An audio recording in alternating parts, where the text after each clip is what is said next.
Oh, it's pretty. Where'd he go? Oh, there he is. Just enough little rise there. Welcome to this week's show for Drawn to Whitetails. I'm Drew Ramage and I'll be your host.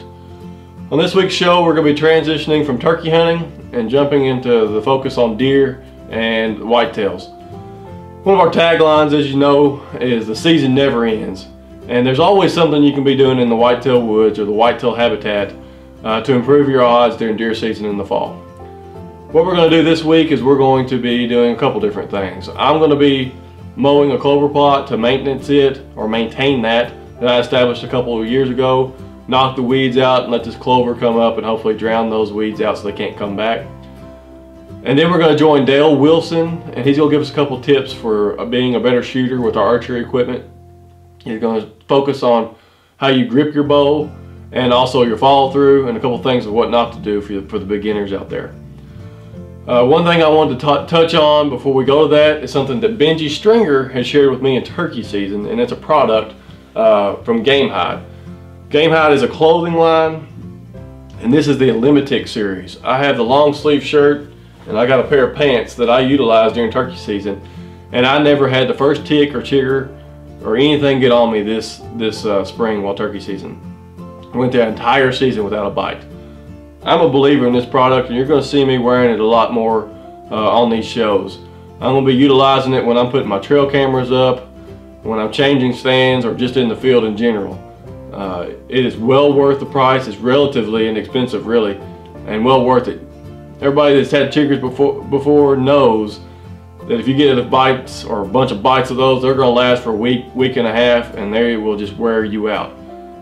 This Gamehide Elimitick is just something that can prevent that, and I really encourage you to check it out. You will not be disappointed.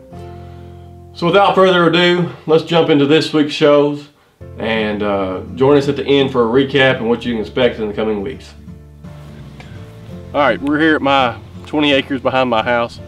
I've got a clover plot I established a couple years ago, but it's got some weeds and stuff in it, and what I'm going to do is I'm going to come in here and mow the tops of these weeds off and try to leave all the clover standing as much as possible. Just try to clean it up, maintenance it a little bit. Supposed to get some more rain this week, and my schedule's not going to allow me to get to it anytime soon, so I'm going to go ahead and do it today. But we're going to try to knock this grass out and let these big leaf clover come in and fill it in, and maybe keep it from spreading too bad. So we're getting ready to jump on the tractor, knock this out. The chicory and clover I frost seeded earlier this year did not turn out very well. It's on the back side against this wood line. There's a stretch that goes down through there. It did not come up very well. It's mainly weeds. I'm not going to worry about that right now. This right here will be sufficient for the 6 to 10 deer that frequent this property for this summer. And I'll do something with that later this fall, put in some oats and some brassicas and some other stuff back there. But I want to make this look as good as possible. It's got the right pH and everything, so it should be just right for the deer. But we're gonna get the bush hog out and knock some of this top off on these grasses and let this broad leaf clover come up and maybe drown some of that out some more. But here we go. It's mowed down. We'll check it back here in a couple weeks. It's gonna be fine, I believe. I've done this once before last year. It looks fairly good for what I have to work with, and I think it's plenty of food for what deer I have on the property. Again, I probably have 10 to 15 here in the spring, 6 to 10 that use it a lot, but 5 to 10 that come through here. And then it starts getting a lot more deer in the fall when all these places around us start getting pressured really hard. They really come in here and use this food plot. But in the fall, I'm gonna plant some stuff on this tree line behind me to help them or supplement some of this clover as well, so make it more attractive to them. Just trying to make this 20 acres that I have as good as possible, attract as many deer. You get the does, you're eventually gonna get the bucks, and try to keep everything in a manageable number and you'll be good to go. Thanks for joining me on this segment. Hello, I'm Dale Wilson with Drawn to Whitetails, where the season never ends. I own Wilson's Archery in Wingo, Kentucky. Today I'm going to take you through a couple of steps on proper grip placement when shooting a bow and proper follow through. I have a lot of people come to my shop and I know a lot of you guys out there know as much or more than I do about shooting a bow.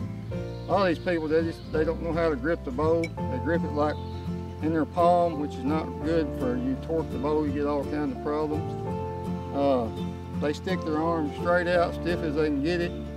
When you're shooting the bow, you need to be relaxed. I don't mean just sloppy relaxed, but not all tensed up. You need to have your bow arm bent slightly, not straight out, just bent slightly and relaxed.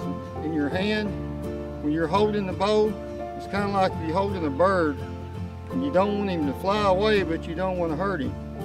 You don't want your fingers sticking straight out, open-handed. You don't want to grip it real hard. Just hold the bow just enough to not drop it when you shoot. And I'm going to show you how to grip the bow right here. I have two different bows. This one here only has side plates. It don't have a grip on it. Most 3D shooters, most of the pro shooters, they won't have a grip on their bow at all. And that's to prevent torque. They'll have rod wrap or tennis racket wrap around the riser. And so this bow here, you want to grip that bow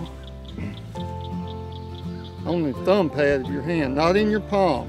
Your palm don't even need to touch the bow riser. So take your palm of your thumb pad, place it on the grip, right there. You can see right there, my palm is over here. And just lay your fingers on the front of the bow. And your knuckles will be almost at a 45-degree angle. A lot of people want to grab that bow like that right there and hold it. That seems natural. That's how you think you want to grip it. But that's not correct. Thumb pad on the back of the riser, right down through here. You'll notice how my fingers are at an angle on the front of that bow. Okay, we're going to shoot it. If I had an arrow, we would. So we're going to take time out, and I'm going to get an arrow, and we're going to shoot the bow. All right, I got me an arrow. Another thing I wanted to say is never, ever draw a bow without an arrow in it, ever. Because I have numerous people coming here that's dry fired their bows. They're either broken, springs are off of them. What happens? They either drawed it without an arrow in it, accidentally let it go, or they drawed it with their fingers. Never draw one back with your fingers. Because when you pull it back, when you go to let it down, these cams want to roll over quick. They'll either jerk it out of your hand, or you'll twist your hand just naturally to hold it. And when you do, it'll roll that spring right off of that cam like a bicycle tire with a screwdriver on it when you're taking one off the rim. So never draw your bow with your fingers or without an arrow in it. And always point it in a safe direction when you draw it. So I'm going to shoot this bow, and I'm going to try to show you how to remain in your stance after the shot and for your follow through.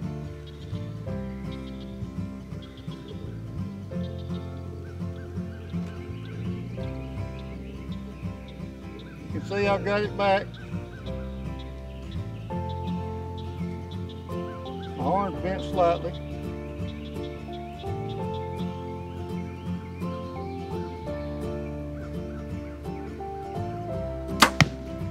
After the shot, hold that bow arm up.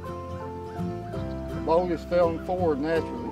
A lot of people when they shoot, they want to drop that bow arm and look to see where the arrow's going. When you do that, you won't even realize you're doing it. You'll be shooting low and left most of the time. You'll be shooting all over. And you're not even realizing what you're doing. So after the shot, you need to still be in your stance just like that when you shot. After the arrow's already hit the target. Okay, I have another bow here. It actually has a grip on the riser. You can see the grip. There's different grips. I call this a low grip, low wrist grip. There's like medium, a little bit, and then there's high wrist. Which back 20 years ago, most of them had like a big pump in them, and everybody shot with a high wrist up like this. But you would grip it the same as I did that one without the grip on it. Just that thumb pad right there. There's the front. You can see in here my palm is not on that bow riser. It's kind of like you've ever played golf. When you hold the golf club, it don't feel natural if you hold it correctly because you want to grab it like a ball bat. A lot of people want to grab a bow the same way. End up hitting their arm and all kinds of stuff. But well, that's just little simple things that I wanted to show you today, and we'll bring some more tips at a later date. This is Dale Wilson, and on behalf of the rest of the pro staff, Benji, Drew, Jeremy, Tony, and Josh, I say thank you and tune in the next time. Bye. Well, we hope you enjoyed this week's show for Drawn to Whitetails. Tune in next Wednesday, and we're going to have a special show of who we are here at Drawn to Whitetails. It's going to be a show that kind of talks about what our objectives and goals are from this online show that we have started, and also what you can expect from us going forward. So tune in to find out more next Wednesday, and we thank you for joining us this week. And as we have always say at the end, the season never ends. Thank you.